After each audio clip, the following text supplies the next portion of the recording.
ہم تو آنسو ہیں، ہمیں خاک میں مل جانا ہے،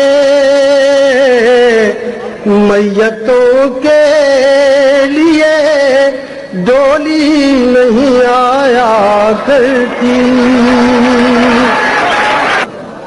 بستر ہجر پہ سویا نہیں جاتا اکثر، نیند آتی تو ہے گہری نہیں آیا کرتی، اعلان کیا کرتا ہوں سچی باتیں، چور دروازے سے آندھی نہیں آیا کرتی۔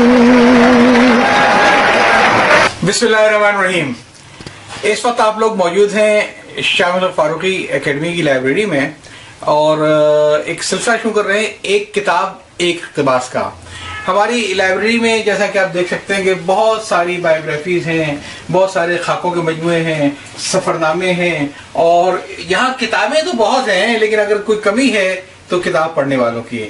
تو یہ کلپ بنانے کا مقصد یہ ہے کہ اگر آپ پاس کبھی وقت ہو، کسی چھٹی میں آپ لوگ تشریف لائیں اور ان کتابوں کو پڑھیں۔ تو آج اس سلسلے کی پہلی کتاب کا میں آپ کو ایک اقتباس پیش کروں گا۔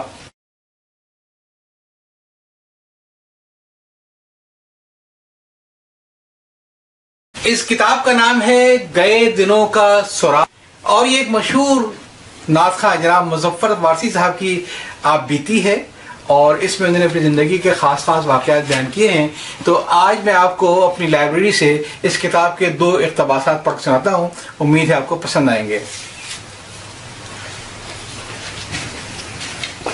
تو جناب آئیے میں آپ کو گئے دنوں کا سراغ سے 2 اقتباسات سناؤں، اور پہلے تو میں آپ کو بتاؤں گا کہ مظفر وارثی صاحب اپنی پسند ناپسند کے بارے میں کیا بیان کرتے ہیں۔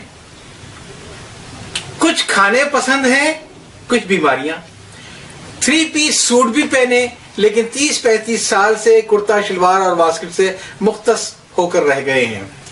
احرام باندھنے کی آرزو ہے، دیکھیے کب پوری ہوتی ہے یا نہیں۔ بھوک بڑھانے والا ہر کھانا، مثلاً کڑھی، کوفتے، کریلے، پائے بہت پسند ہیں۔ پسند بھی جیب کی محتاج ہوتی ہے، جو کچھ مل جائے صبر شکر کر کے کھا لیتے ہیں۔ موسم کا ہر پھل گھر میں آتا ہے، کبھی کم کبھی زیادہ۔ شوگر کے مریض ہیں، میٹھا منع ہے، ہم میٹھے سے پرہیز نہیں کرتے، پرہیز سے پرہیز کرتے ہیں۔ انسولین ڈاکٹر کی بتائی ہوئی مقدار کے مطابق نہیں، بد پرہیزیوں کی ضرورت کے تحت لگاتے ہیں۔ کبھی شطرنج بہت کھیلی، اب صرف کرکٹ دیکھ لیتے ہیں۔ اگر اہم مقابلے ہوں، گزشتہ 40 سال سے شوگر ہے، 20 سال میں 5 ہارٹ اٹیک ہوئے ہیں۔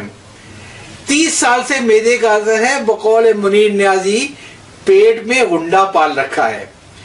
15 برس سے ریڑھ کی ہڈی کے مہرے کھسکے ہوئے ہیں، جس کی وجہ سے کمر اور گردن میں درد رہتا ہے۔ 10-12 سال سے پروسٹیٹ کی تکلیف ہے۔ چند برسوں سے بائیں پاؤں کا نچلا نصف حصہ سن یعنی بے حس رہتا ہے۔ اس کے علاوہ اگر کوئی خطرناک بیماری رہ گئی ہے تو اس کی بھی ہمیں توقع کرنی چاہیے، لیکن قدرت کا ایک اتنا بڑا احسان ہے کہ شکل و صورت سے ہم بیمار نظر نہیں آتے۔ سگریٹ بہت پیتے تھے، دوسرے ہارٹ اٹیک کے بعد بچوں نے چھڑوا دی۔ پان بہت کھاتے تھے، وہ ہم نے چھوڑ دیے۔ دنیا چھوڑنے کا انتظار ہے۔ گزاری ہوئی زندگی کا ہم نے کیا بگاڑ لیا ہے جو بقایا زندگی کا بگاڑ لیں گے۔ زندگی کو چاہا ضرور، لیکن عزت سے بڑھ کر نہیں۔ کیوں مجھے ہر سانس پہ لوٹے ہے طوائف کی طرح، زندگی عزت سے بڑھ کر تو مجھے پیاری نہیں۔ اس میں بہت سارے مشاعروں کا بڑا احوال ہے، سیالکوٹ کے مشاعرے اور دوسرے مشاعرے، جس میں کافی ہنگامہ بھی رہا اس کے اندر۔ لیکن ایک بڑے دلچسپ مشاعرے کا میں اقتباس آپ کو یقیناً سناؤں گا، جو مشاعرہ ان کی زندگی میں ایک ٹرننگ پوائنٹ لے کر آ گیا، اور یہ مشاعرہ تھا پاک پٹن کا مشاعرہ۔ ان کی زندگی میں وہ ٹرننگ پوائنٹ کیسے آیا، یہ میں اس کتاب سے اقتباس پڑھتا ہوں۔ پاک پٹن کے مشاعرے میں ایک کار میں احسان دانش، جگن ناتھ آزاد، قتیل شفائی اور ہم تھے۔ دوسری جیپ میں ظہیر کاشمیری، شاد مصری، وحشت کلکتوی اور دیگر لوگ تھے۔ وہاں پہنچے تو شاد نے بتایا کہ ظہیر کاشمیری کو قرآنی آیات بہت یاد ہیں، نہ جیپ لہرا لہرا کے چلتی نہ راز کھلتا کہ وہ ظہیر پکے ملحد تھے، لیکن خوف میں خدا یاد آیا۔ ہم نے اپنے میزبان سے فرمائش کی کہ آج کا چراغ ہم بابا صاحب میں جلتا ہوا دیکھنا چاہتے ہیں۔ مغرب سے کچھ پہلے مجسٹریٹ صاحب ہمیں اور احسان دانش کو وہاں لے گئے۔ ایک چھوٹے سے کمرے میں آپ کا مزار ہے، ہمیں آپ کے قدموں میں کھڑے ہونے کی سعادت حاصل ہوئی۔ ادھر آپ کے سرہانے چراغ روشن ہوا، ادھر ہمارے اندر چنگاریاں سی اڑنے لگیں۔ ہم نے لاشعوری طور پر ایک دعا مانگی اور مانگ کر بھول گئے۔ واپس آئے تو عدم، شاد، آزاد اور کچھ دوسرے گلاسوں میں اپنے اپنے چراغ جلا چکے تھے۔ ایک چراغ ہمارے آگے بھی رکھ دیا گیا۔ ایک بوتل عدم صاحب نے اٹھا کر اپنے قدموں میں رکھ لی۔ ہمیں ان کی یہ حرکت اچھی نہ لگی۔ ہم نے انہیں ٹوکا کہ عدم صاحب، یہ نستعلیق قسم کے میزبان حضرات آپ ہمارے بارے میں کیا سوچیں گے کہ ہم اتنے فقرے اور اتنے ترسے میں دیا۔ انہیں چڑھ چکی تھی، چنانچہ جواب بھی انہوں نے لڑکھڑاتا ہوا دیا۔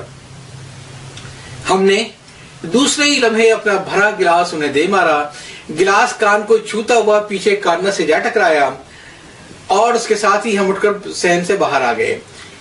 شاد یہ ہمارے یار تھے، ہم سے سمجھانے لگے کہ صحن میں میز لگوا دیتے ہیں اور ہم دونوں وہاں بیٹھتے ہیں۔ لیکن ہم کیسے بیٹھتے؟ ہم تو بابا صاحب میں دعا مانگ کر آئے تھے کہ ہمیں اس علت سے نجات دلا دے۔ دل سے مانگی ہوئی دعا اللہ تعالیٰ کتنی جلدی سنتا ہے، وہ دعا بھی جس پر اس کے ایک مقرب بندے کی چھاپ لگی ہو، ایک لمحے نے پوری زندگی بدل دی۔ رب کریم ہماری تمام پچھلی خطاؤں کو معاف کرے۔ تو مظفر صاحب وارسی صاحب کی شراب چھوڑنے کا قصہ، وہ ان کی اپنی آپ بیتی گئے دنوں کے سراغ میں ہے۔ اگر مل سکے تو یہ کتاب ضرور پڑھیے گا۔ اجازت چاہتا ہوں، اللہ حافظ۔